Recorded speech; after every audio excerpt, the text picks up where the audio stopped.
नमस्कार दर्शक मित्रों, आप देख रहे हैं जीपीएमसी news 24/7 live. Ambaji Gabbar road ઉપર ફોરેસ્ટ અધિકારીઓ અને પોલીસ કર્મચારીઓ પર 1000થી વધુ લોકો દ્વારા પથ્થરો, ભૂપણ અને તીરકામઠાથી હુમલો। પાડલિયા ગામે ફોરેસ્ટની જમીન બાબતમાં થયો ફોરેસ્ટ અધિકારીઓ પર પથ્થરમારો। ફોરેસ્ટ અધિકારી પર હુમલા બાદ પોલીસ પહોંચતા પોલીસ કર્મચારીઓને પણ પથ્થર મારવામાં આવ્યા। પથ્થરમારાથી ઇજાગ્રસ્ત પોલીસ કર્મીઓને લોહી લુહાણ હાલતમાં અંબાજી સિવિલ લેવામાં આવ્યા। મોટા પ્રમાણમાં પોલીસ કર્મચારીઓ થયા ઘાયલ। ઘટનાની મુખ્ય વિગતોમાં અંબાજી નજીક પાડલિયા ગામે ફોરેસ્ટની જમીન પર વૃક્ષારોપણ બાબતે આસપાસના ગ્રામજનોનો વિરોધ। ફોરેસ્ટ અધિકારીઓ અને ત્યારબાદ સુરક્ષા માટે પહોંચેલા પોલીસ કર્મચારીઓ પર 1000થી વધુ લોકો દ્વારા પથ્થરમારો અને તીરકામઠાથી હુમલો। મોટી સંખ્યામાં પોલીસ કર્મચારીઓ લોહી લુહાણ હાલતમાં ઘાયલ। એક પોલીસ અધિકારીને તીર વાગ્યું।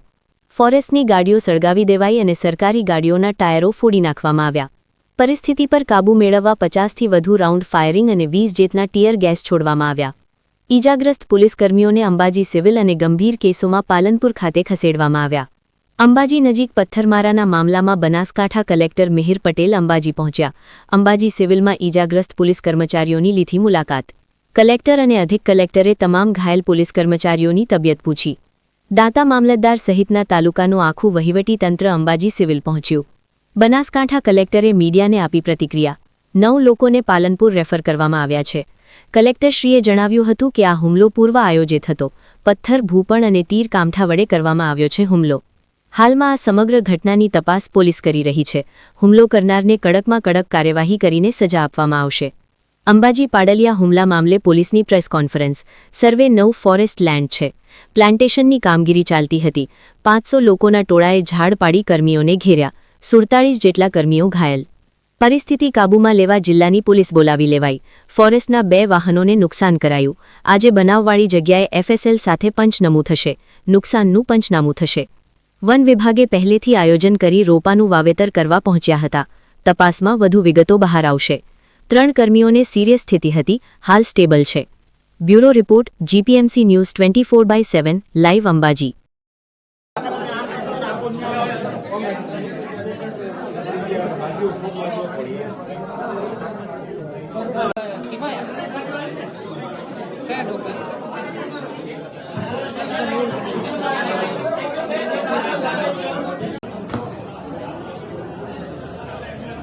तो जवा जाओ तो नहीं, जवा जाओ नहीं तो हालत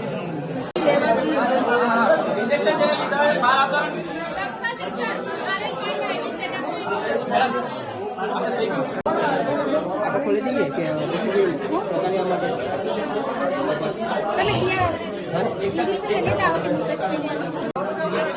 चलो ड्रेसिंग થઈ ગયો હોય ને અને સીન કાઢી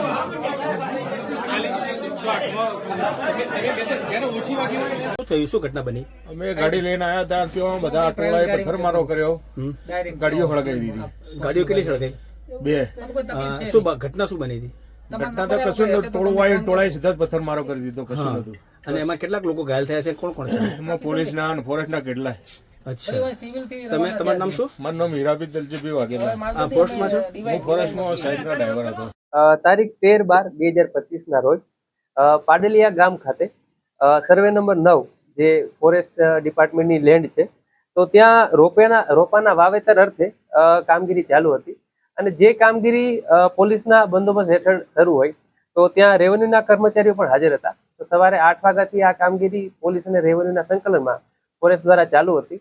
બપોરે 3 વાગ્યાના અરસામાં 500 જેટલા લોકોનું ટોળું આવી અને ત્યાં તીર કામઠા જેવા પ્રાણઘાતક હથિયારો વડે જીવલેણ હુમલો કરવામાં આવે છે।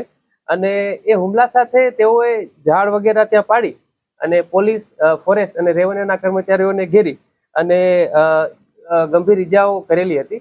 તેમાં 47 જેટલા પોલીસ કર્મચારીઓ ઘાયલ થયેલા હતા। અને આ ઉશ્કેરાયેલા ટોળાને શાંત કરવા અને પરિસ્થિતિને કાબૂમાં મેળવવા માટે બનાસકાંઠા જિલ્લાની સમગ્ર પોલીસ ઘટના સ્થળે દોડી આવેલી હતી અને ત્યારબાદ પરિસ્થિતિને સંપૂર્ણપણે કાબૂમાં કરેલી હતી।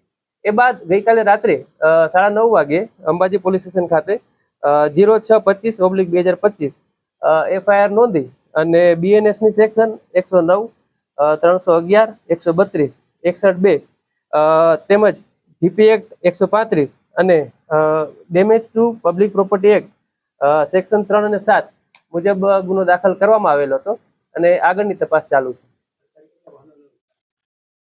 અત્યારે તે સ્થળ જોતા ફોરેસ્ટના 2 વાહનોને નુકસાન કરેલું હોય તેવું પ્રાથમિક રીતે જણાય છે.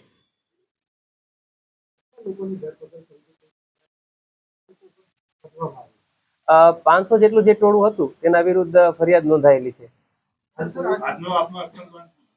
આજનો એક્શન પ્લાન અત્યારે સૌપ્રથમ બનાવવાળી જે જગ્યા હતી એ જગ્યા ઉપર FSL ને સાથે રાખી અને ટેકનિકલ સર્વેલન્સ સાથે મદદથી બનાવવાળી જગ્યાનું પંચનામું કરીશું. જેમાં જે પણ કંઈ નુકસાન થયેલું છે તે બાબતે વિગતે એનું પંચનામું થાય ત્યારબાદ આગળની કાર્યવાહી હાથ ધરવામાં આવશે. જે આરોપી છે તેઓને ચોક્કસથી તપાસ દરમિયાન અટક કરવામાં આવશે.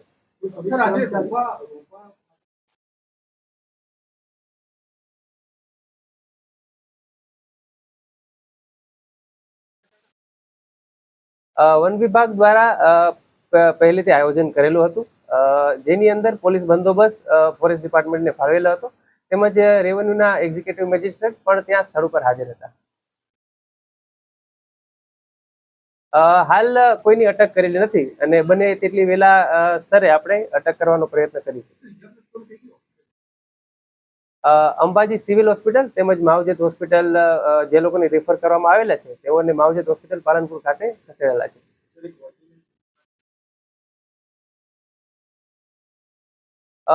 જે તપાસનો વિષય છે એ આગળ જતા જે તપાસ કરીએ છીએ એમાં બહાર આવશે તે પ્રમાણે જણાવ્યું છે.